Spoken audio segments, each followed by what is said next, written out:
Thanks for joining us. Hundreds of shepherd's hooks, small statues, candles, and crosses have been taken off the graves at the Epiphany Cemetery. It's part of a new policy where items must be removed during the fall and winter months to avoid damage to equipment during maintenance.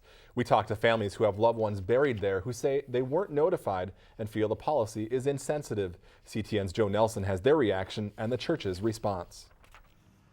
I've got a daughter buried up in the baby one, and I don't know even where to look. A couple times each year, Beth Peltonen of Elk River makes a trip to Coon Rapids to visit the cemetery where her daughter Mackenzie was laid to rest. Although Mackenzie was only here for a brief moment, She took 2 breaths when she was born. Beth felt a connection here at the Epiphany Cemetery. But a policy change from the cemetery has added challenges for Beth and several others. Candles, shepherd's hooks, and small statues left as memorials were removed by staff and put in piles about a quarter-mile from the cemetery to be picked up by family members. With everything taken off of the grave, it's real impersonal because you don't know exactly where she was. Like when we put the shepherd's hook on it, we knew exactly where the plot was. Well, now, who knows? The policy says all items left near graves must be removed from October through the winter months and that cemetery staff would remove them starting October 15th.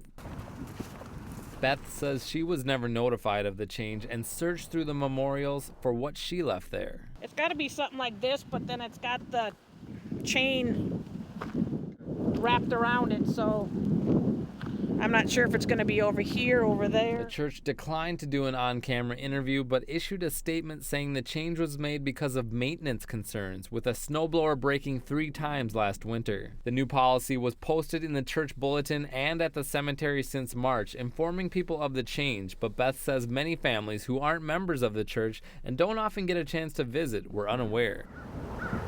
Joan Riepel came to pick things up for a friend who lives in Iowa. She says she understands the church's concerns. And I wouldn't want to have to be responsible for repairing big machinery either, so, and it's expensive. It looks just like an open field. And it's like, it's wrong. The administration says it hopes the new policy will also prevent items from being damaged during snow removal in the winter months.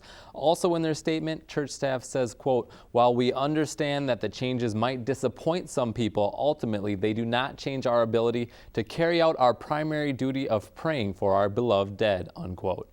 Only 2 items will be allowed on each gravesite starting next spring. Steve and Karen.